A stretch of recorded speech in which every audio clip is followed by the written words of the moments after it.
Tous les jours, depuis une dizaine d'années, mon amie Loretta me sert un grand café noir sans sucre. Aujourd'hui, elle m'a bien servi un café noir, mais il était horriblement sucré. C'était écœurant. Alors, naturellement, je viens me plaindre.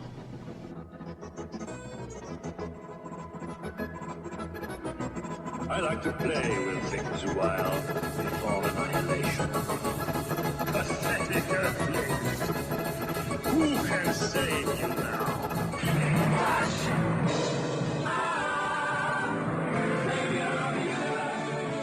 Strange object imaged in the Imperial vortex. ¿Qué hace falta casarme? Tu padre lleva 2 semanas en el hospital y si no quieres hablar conmigo. See you've met, man. ¿Tienes hermano? No, no tengo hermanos.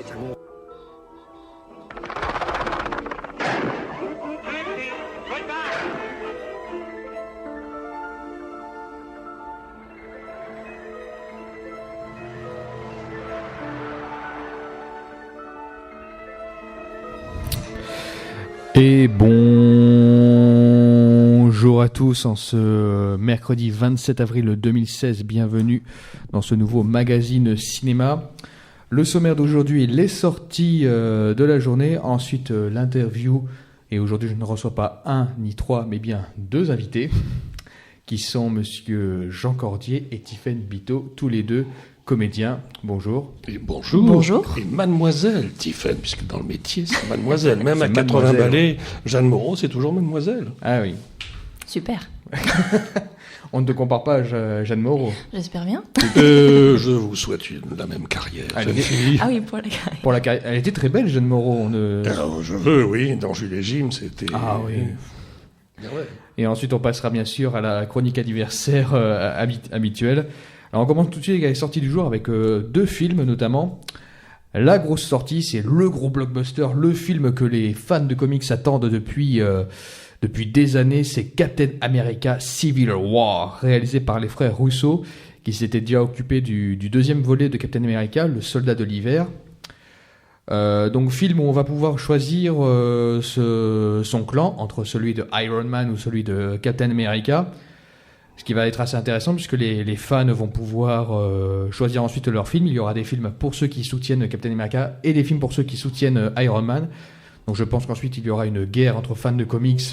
Encore une? Oh non, ça va comme ça. Ah oui, ça va. Il y aura pas seulement la guerre au cinéma, il y aura aussi la guerre dans les rayons de DVD, dans les rayons de comics. Tiffen, tu soutiens qui, toi? Bon, Je ne lis pas les comics et je ne connais pas très bien les super-héros, donc je les laisse se battre et je les regarde.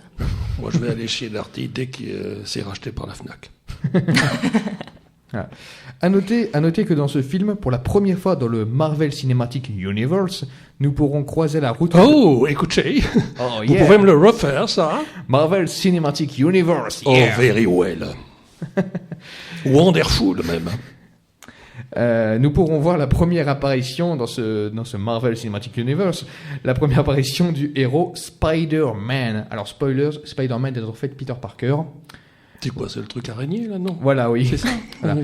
Alors, Spider-Man, je raconte vite fait parce qu'il y a une anecdote assez marrante. Spider-Man, pendant longtemps, il fait partie des héros Marvel, mais il n'était pas dans les films Marvel, dans les Avengers ou dans les autres films d'Iron Man, Captain America.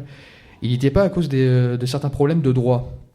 Et là, dernièrement, ces problèmes ont été résolus puisque la productrice des Spider-Man, The Amazing Spider-Man par exemple, qui sont assez récents, qui sont sortis il y a quelques années, la productrice s'est fait avoir puisqu'on a trouvé des enregistrements où elle avait des propos très racistes. Ah, Donc du coup, les droits lui ont été retirés, Disney a racheté. dehors, allez hop. Voilà, Disney gagne tout le temps, bien sûr, on connaît. Enfin, Disney raciste, merci. Si Non, on non, regarde un peu. Disney n'est pas raciste. Disney n'est pas raciste. On pourra un jour parler peut-être de ce fameux Mélodie du Sud, qui n'est pas un film raciste, contrairement à ce que tout le monde pense. Non, mais Walt Disney avait un passé quand même. Faut pas Walt l'oublier. Oui, bien sûr, mais n'entrons pas, ne brisons pas le cœur des enfants. Walt Disney restera toujours ce bonhomme avec sa petite souris.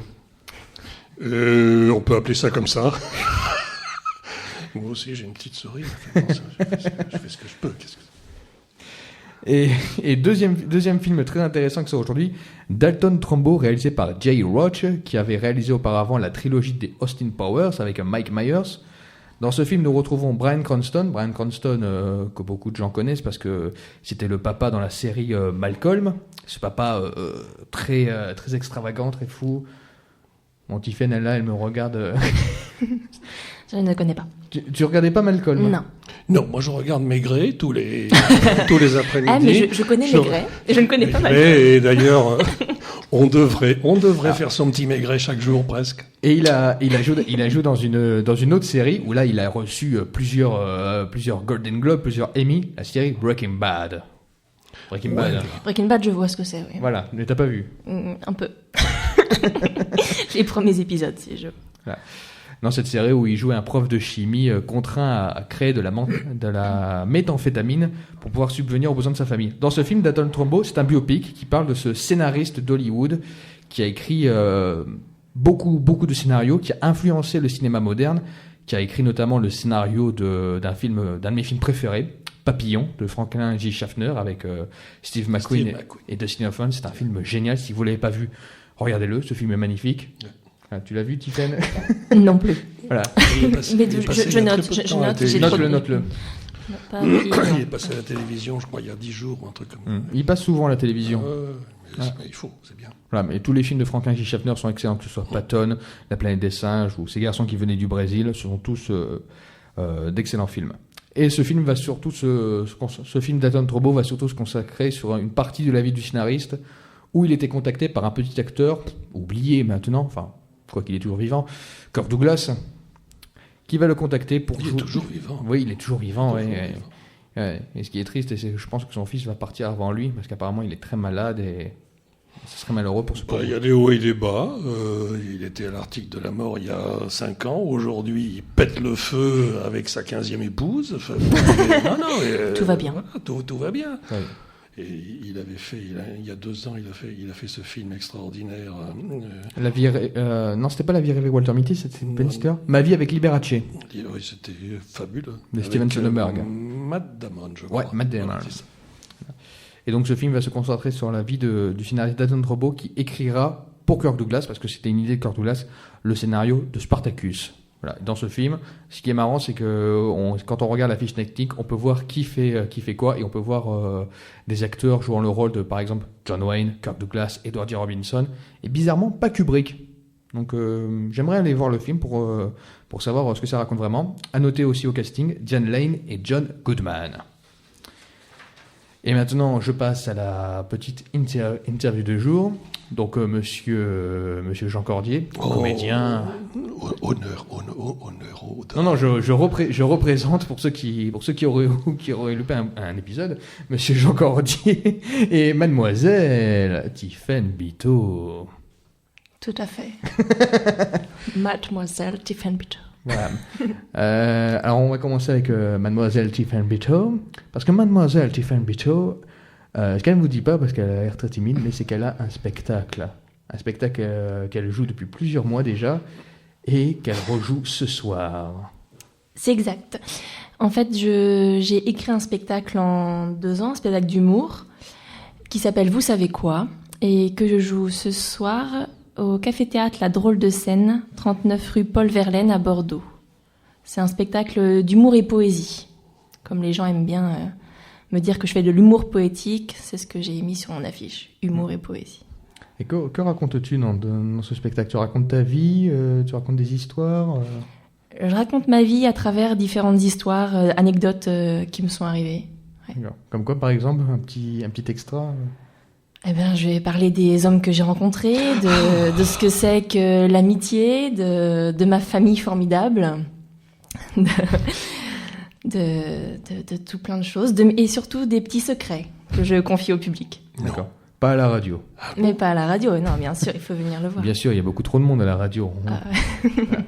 Alors, il y a encore des places de disponibles, je crois. Pour ce soir, oui, et je joue avec sortie au chapeau. C'est entrée libre et sortie au chapeau. Donc il y a de la place pour ce soir. Voilà, donc si vous ne mettez pas dans le chapeau, on vous laisse pas sortir. C'est un peu ça l'idée. Voilà, on séquestre les gens dans le théâtre jusqu'à temps qu'ils mettent de l'argent dans le chapeau. D'accord. Oui, surtout qu'ils mettent des billets, parce que si c'est pour mettre les boutons de culotte, c'est pas la peine. Voilà. Tout à fait. Comme disait Clément Duberne, que j'ai reçu la semaine dernière, on met ce qu'on veut dans le chapeau, que du pognon. Oui, non, j'ai eu des fois des bonbons à la menthe aussi. Ça Il y a ne peut-être nourrit un- pas son Il y a peut-être auteur. un message à faire passer dans les C'est bonbons à la ça, menthe. je me suis posé la question. Et Jean Cordier, donc je pense que vous m'avez montré tout à l'heure votre agenda. Vous avez, je Mais pense, non, j'ai plusieurs- monté mon agenda, c'est parce que j'ai pas de mémoire, c'est tout. Donc je suis bien obligé d'écrire ce qui va se passer pour moi. Oh, mais moi, il va pas se passer grand-chose, vous savez.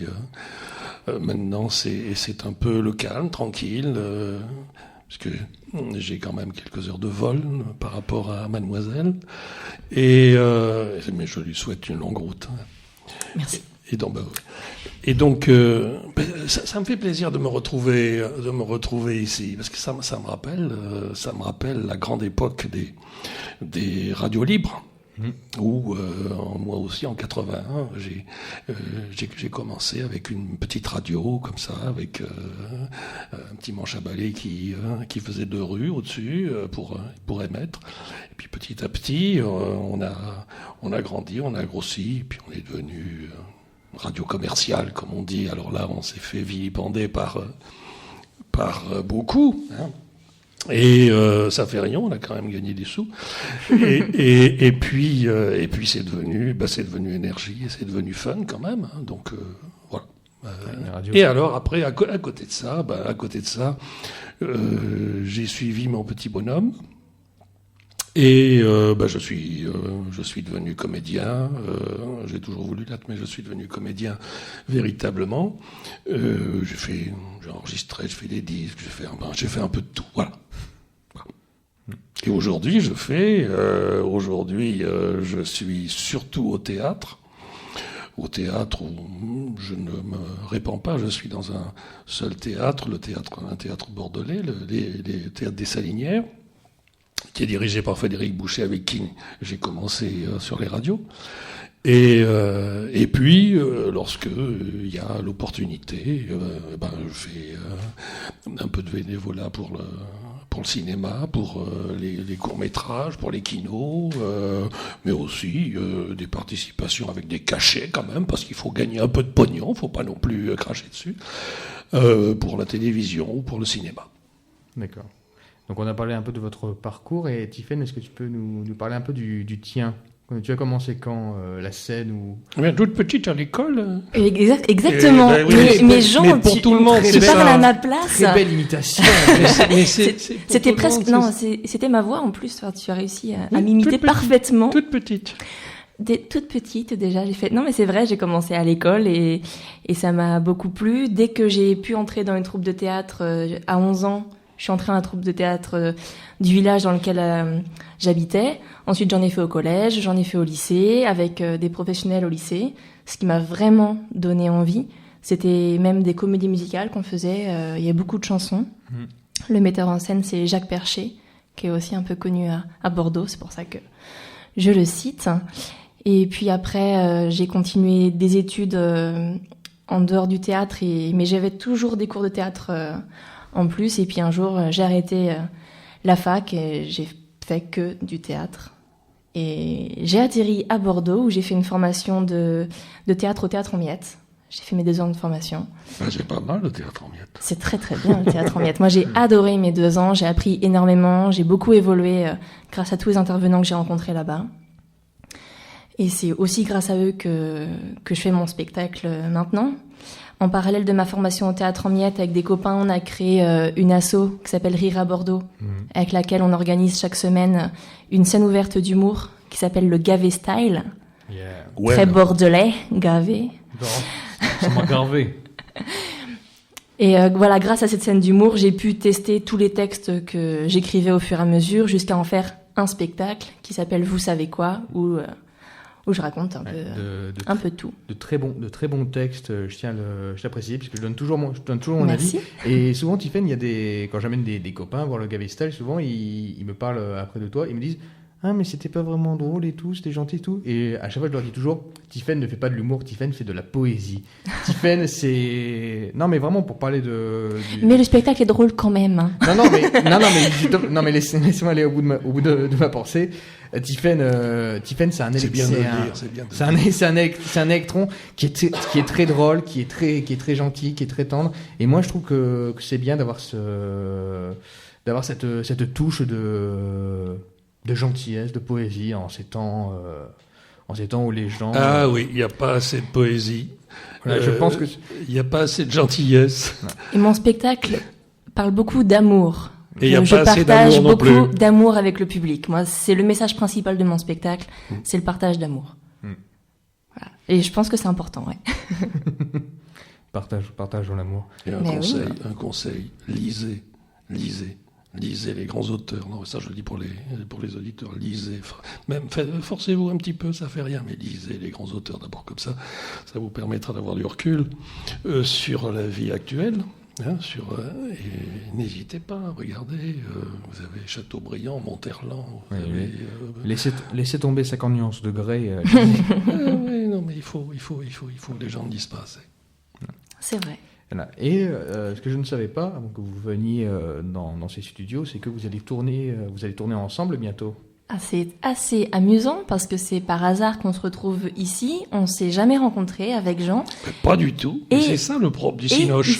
Et voilà, alors que On fait des assemblages comme ça. j'ai vu plusieurs courts-métrages dans lesquels il a joué. Il a peut-être vu des films dans lesquels j'ai joué, mais on s'était jamais rencontrés. Et il se trouve que très prochainement, on va jouer dans une pièce ensemble et dans un film. Alors, les Aristochats, La pièce s'appelle Les Artistocrates. C'est une pièce qui a été écrite et qui va être mise en scène par Claire Poisson, qui est en master de mise en scène et scénographie à la faculté de Bordeaux. Et le film, c'est Chanteclair, d'après le roman d'Edmond Rostand, qui va être réalisé par Clémence Leclerc. et Voilà. ça se tournera À durant Bordeaux. l'été, je crois. Oui, c'est ça. On va tourner ça en août, Durant le l'été, film. voilà. Voilà. Et là-dedans, j'y interprète, moi je fais un petit passage, j'y interprète le pan. Le pan. Le pan. Autrement dit, un Genre- type prétentieux, superficiel, méprisant, enfin bon, bref, quoi. Alors Chanteclair, si je connais bien mes classiques, c'est l'histoire de ce coq qui ne peut plus chanter, donc qui ne peut plus. Alors non, c'est bien l'histoire d'un coq qui est une histoire avec son chant, mais c'est un coq qui est persuadé que c'est son chant Oui. tous les matins qui fait lever le soleil, et que s'il ne se lève pas pour chanter, le soleil ne se lèvera pas. Et que s'il chante mal, il fera mauvais temps. il avait été adapté. J'en parle parce que c'est une cassette que j'ai vue des centaines de fois. Peut-être que tu l'as vu ce film.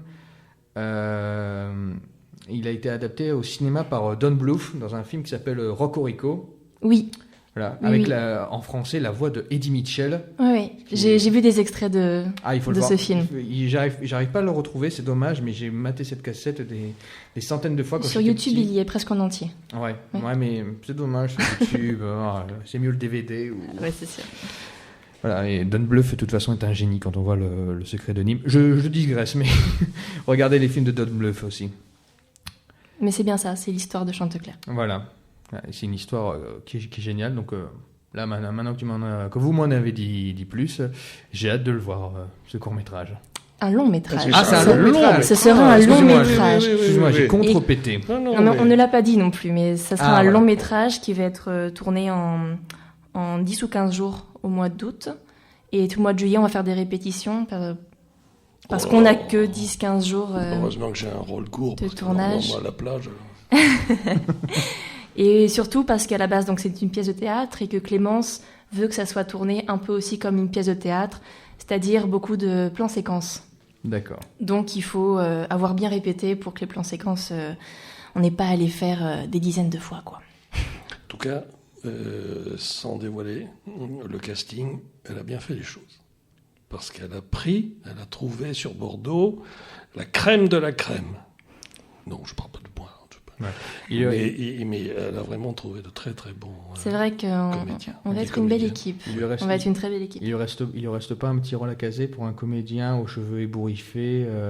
Elle a fait un casting, il fallait être présenté, Franck.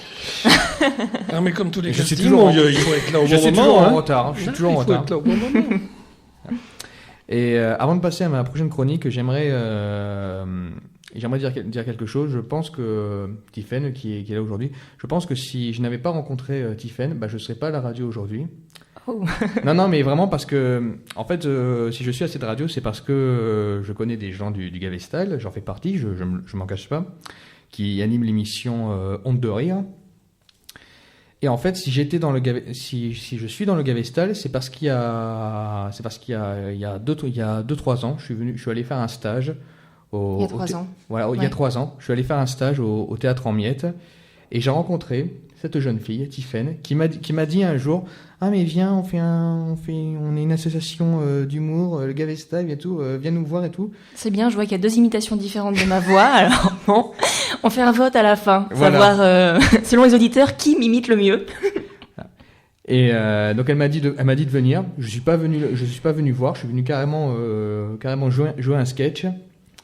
Et Tiphaine m'a dit bienvenue. Sofiane Etaï m'a dit Etaï, pardon, m'a dit bienvenue. François Demenet m'a dit bienvenue. Tout le monde m'a dit bienvenue. Et donc et Florent Loterani aussi. Je pense à lui parce que c'est lui qui m'a poussé un petit peu à y aller aussi. Mais il était aussi dans la formation du théâtre en Miettes. Voilà, c'est pour ça qu'il était dans la formation. Et donc du fond du cœur, je vous dis merci. Parce que je sais pas ce que je ferais maintenant si je ne t'avais pas rencontré, Tiphaine. Ça me touche beaucoup. C'est pas une déclaration, ça. Enfin, non, mais je mange mon chapeau. Il y a des découvertes. Mais mange. Ah, si vous aviez un chapeau. Non, mais découvreur de talent alors. Voilà, il faut croire. Écoute, je vais ouvrir mon studio aussi. Voilà. Tu as quand même découvert l'humoriste le plus talentueux du Gavestal, j'ai envie de dire. C'est lequel? D'ailleurs, ce que j'ai pas précisé, c'est que ce soir, c'est Sofiane Etaï qui fait ma première partie. Super. J'ai aussi une super première partie. Ah oui, Sofiane Etaï, si vous avez déjà vu un de ses sketchs, pour ceux qui sont déjà allés au Gavestal, ou si vous êtes allé déjà sur la chaîne, j'en parle aussi de la chaîne YouTube Chocolat Team. Tout à fait. Vous verrez l'humour de ce garçon, il est aussi très très fort. Voilà. Et on termine vite fait sur la chronique anniversaire où je vais parler d'un acteur que j'aime beaucoup, qui est né le 25 avril 1920 à Bourgueil et qui est mort le 20 avril 1994 à Sèvres. Ah, c'était dur. Comédien. Et qui est mort le 20 avril 1994 à Sèvres à l'âge de 73 ans. Il s'agit de l'acteur Jean Carmet. Alors Jean Carmet, il a eu un parcours... Déjà, Jean Carmet, c'est assez dur de parler, d'en parler. Parce que c'est dur de parler d'un acteur spécifiquement, puisque on peut parler d'un réalisateur, on peut parler d'un film, je peux vous le conseiller en parlant de certaines idées du film. D'un réalisateur, je peux vous en parler en parlant de ses thèmes de prédilection, de certains sujets qu'il aborde. Un acteur, c'est plus compliqué, parce que, comme disait Alfred Hitchcock, un acteur, c'est comme du bétail. Il faut... sans vous... Non, je cite Hitchcock seulement. Un acteur, on lui dit, il obéit. Je ne sais pas si c'est votre vision à vous. Non. Un acteur, on lui dit... Et il obéit. Un acteur, c'est du bétail. Il faut l'élever. Oui, enfin, c'était Hitchcock, donc on peut l'accepter quand même. Moi, il m'aurait dit ça, j'aurais dit oui, d'accord, très bien. C'est ça, si c'est Hitchcock qui le dit, bon. Je sais pas, non, c'est pourquoi, monsieur? C'est pour fenêtre sur cour? Oui, tout de suite. Vous jouez la fenêtre. Hein. C'est ça. Je joue la cour. Et donc aujourd'hui on parle de Jean Carmet. J'en parle parce que Jean Carmet il a souvent interprété le même genre de bonhomme, et c'est un des acteurs qui a l'une des plus longues filmographies du cinéma français. Il a fait plus de 200 films. Il fait partie de ces acteurs qui n'a jamais eu le statut de vedette, en fait. Non, ça fait partie des grands seconds rôles comme il n'existe plus aujourd'hui. Voilà, mais dès qu'on le voit dans un film, même si on connaît pas son nom, on se dit je l'ai déjà vu, cet acteur. Ah, je connais cette bouille de franchouillard sympathique. On dit ça beaucoup plus aujourd'hui, hein, parce que comme ils sont lancés comme des savonnettes, c'est un peu comme les chanteurs, hein, c'est la même chose. Il n'y a plus de très grands seconds rôles, comme Carrette, comme Carmet, voilà. Et ça, c'est un peu dommage. Aujourd'hui, on dit « Ah, tiens, je l'ai vu, c'est qui ?» Non, c'est vrai. Mais c'est un peu à cause des médias, hein, c'est un peu à cause de la télévision, de toutes les chaînes qui propulsent comme ça. C'est un peu comme des savonnettes, c'est ça qui est dramatique. On ne retient pas. Et, ouais. Dommage. Et Jean Carmé, il a très jeune, il a arrêté ses études pour se rendre directement à Paris, où il est devenu figurant au théâtre du Châtelet, puis à l'Opéra. Ensuite, il est devenu régisseur stagiaire au théâtre des Mathurins, chez Marcel Hérand. Il fait par la suite de la figuration, notamment dans Les Enfants du Paradis de Marcel Carnet, avec Marcel Hérand, et dans Les Démons de l'Aube. Il rejoint ensuite la troupe des Branquignoles de Robert Derry. Il va ensuite alors multiplier les apparitions et les petits rôles au cinéma. Et c'est dans les années 70 qu'il connaîtra le succès populaire avec La Victoire en chantant, en 76, et surtout Le Grand Blond avec une chaussure noire, écrit par Francis Weber, le papa du célèbre personnage que je pense qu'on adore tous. En tout cas, moi, je suis très fan de ce personnage, François Pignon, et son alter ego, François Perrin. Dans Le Grand Blond, c'était François Perrin. Voilà. Il continue de tourner et est nommé pour le César du meilleur acteur en 86 pour Miss Mona. Il remporte ensuite 2 Césars du meilleur second rôle pour Les Misérables en 83, où il joue un Thénardier, et en 92 pour Merci la vie. Son visage et son jeu lui donnera surtout droit à interpréter le beauf de France, le bon copain, une distinction qui lui permettra d'interpréter le vacancier Georges Lajoie dans Dupont-Lajoie, ce qui est pour moi son meilleur film. Pour vous la faire court, ce film raconte l'histoire d'une famille de Français, Georges Lajoie et le père, qui partent en vacances, et ce monsieur Lajoie va être tenté de violer une jeune fille et va la tuer par la suite. Il va donc ensuite cacher la dépouille dans le chantier d'à côté, et bien sûr les vacanciers, bien français et bien racistes qu'ils le sont, comme veut nous le montrer le réalisateur, vont tout de suite accuser les Arabes du chantier.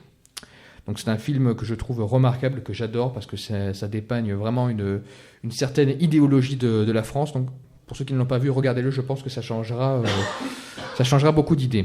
Je termine en disant que Jean Carmé s'était fait proposer le rôle du personnage principal dans Le Bonheur est dans le pré de Étienne Châtillaise. Il avait accepté le rôle, mais malheureusement il est mort peu avant. Le rôle a été repris par Michel Serrault. Et bien sûr, Jean Carmé, je pense que beaucoup d'enfants l'ont connu avec La soupe aux choux, où il faisait ce papy pétomane aux côtés de Louis de Funès.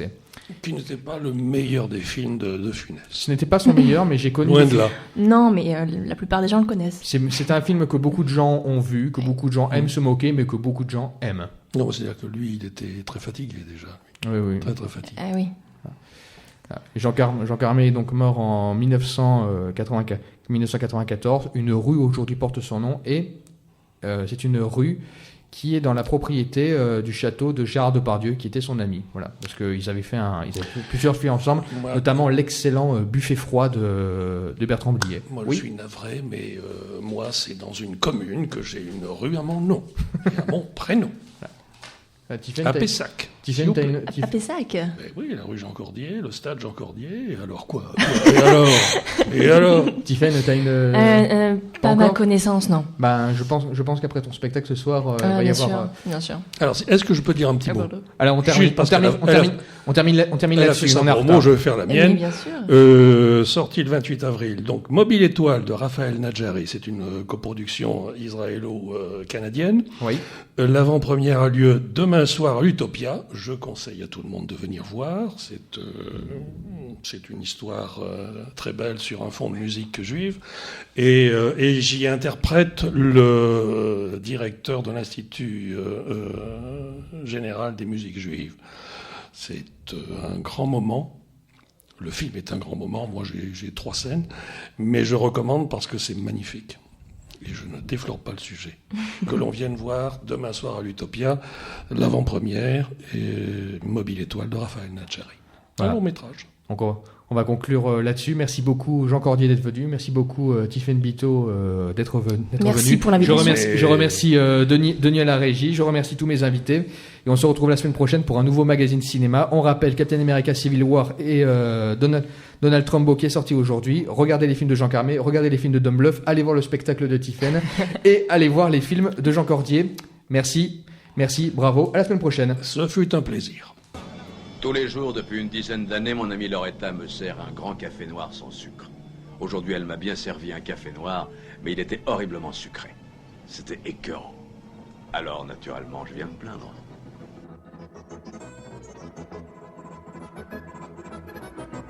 I like to play with things a while before annihilation. Pathetic earthlings! Who can save you now?